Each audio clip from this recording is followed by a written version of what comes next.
Osae means to control or restrain. In Tsuka Osae, your opponent is attempting to momentarily control your ska or sword handle with their left hand, preventing you from drawing your sword as they draw their own weapon with their right hand. Tsuka Osae is the sixth form in the Aiki Toho Iaido basic set of 15 kata. In the series Zatoichi, we follow the adventures of a blind, portly, itinerant masseur who also happened to be a master with the cane sword.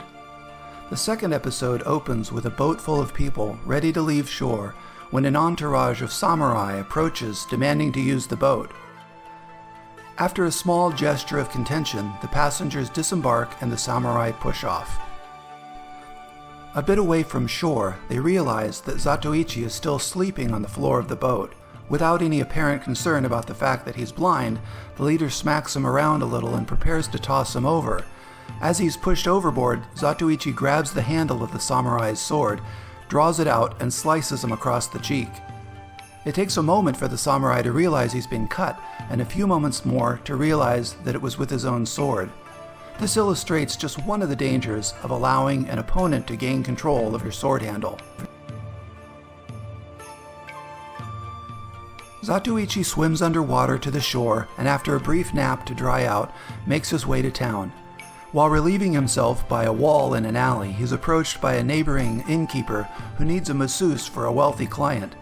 After Zatoichi is cleaned up, he's brought in to deliver what appears to be about the worst massage I've ever seen. Even so, the man seems to be enjoying it, in fact, enjoying it a little too much. Okay, now things are just getting weird. Zatoichi tried to keep things professional as the attendants look on, somewhat disturbed and perplexed. The only happy ending for that massage is when Zatoichi leaves with a few more coins in his purse. It doesn't take long for our hero to meet up with three samurai, who once again don't seem to mind picking on the blind guy. Zatoichi is forced to bring out his cane sword to bring the situation to a swift conclusion before calmly continuing on his way. Okay, I'll admit, I pushed way further into this story than I needed to just so we could watch that awesome little scene. The real point of this was back on the boat, when Zatoichi got control of that samurai's sword handle. So let's dive a little deeper into our Tsuka Osae kata.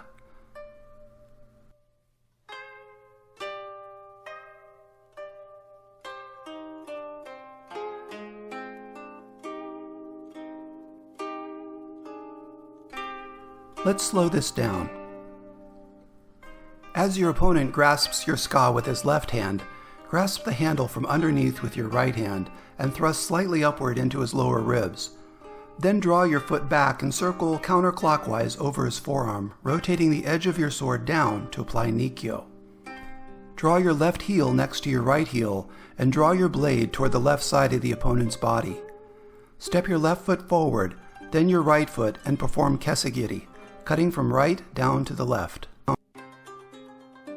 After you apply nikyo, your opponent is on their knees, moving backward in shikko. So after the nikyo, you want to keep your hips a little lower at a consistent height right through the finishing cut. Notice the sword angle when you draw. The tip of the sword should be angled slightly toward the opponent and slightly toward your left. In Tsuka Osae, the opponent is grasping our sword in gyakuhanmi with their left hand, and we are applying nikyo. Tsuka Osae is an Aiki Toho expression of Aikido's gyakuhanmi nikyo technique.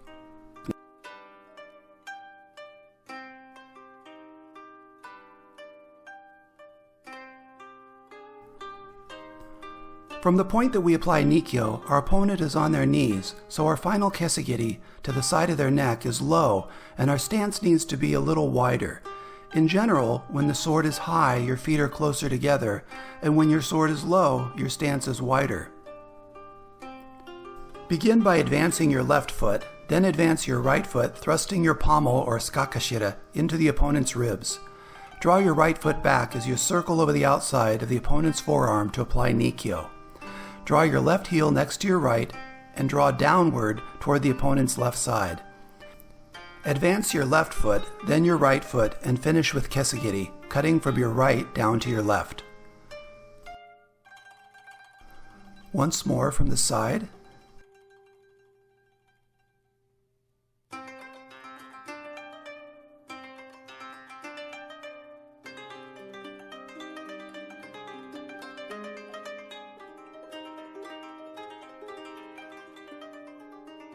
You'll want to keep your fingers off the pommel so they don't get crushed on impact. Notice how I use the heel of my hand to strongly support the back of the ska all the way around as I'm applying nikyo. Pivoting around the heel of your right hand also brings your grip to exactly the right place for the draw.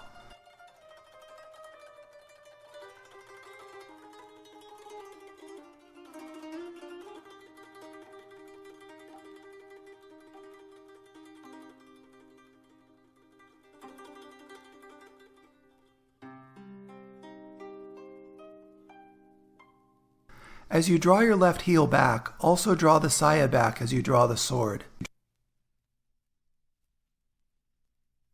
When you thrust, have your right wrist in a very strong and stable position to support the impact of the strike. If you have any questions about this, try thrusting into a hanging bag a few times and see how your wrist holds up. You'll quickly find out what works and what doesn't.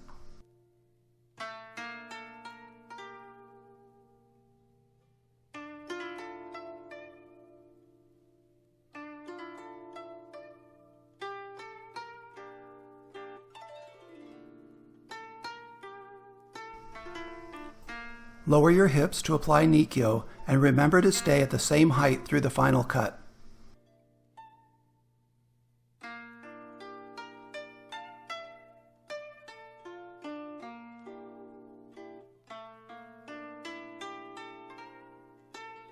Koji Yoshida sensei developed this variation on Tsuka Osae because in Aikido we actually move alongside of our opponent when we apply nikyo, rather than facing them straight on.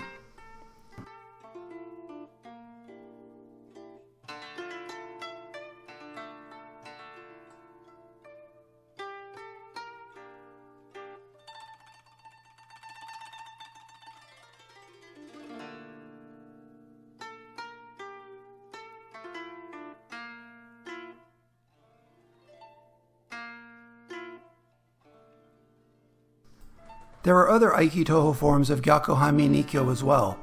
Aiki Toho Iaido has a range of forms that go from effectively cutting down the opponent up through forms which express the ethical and philosophical vision of Aikido without cutting the opponent.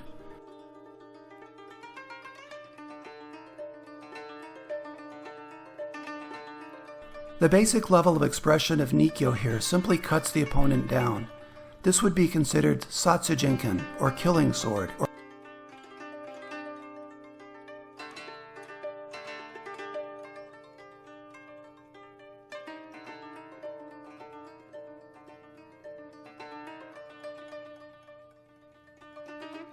Then we transition to an intermediate form where we finish alongside the opponent and apply a more measured response to bring the situation under control.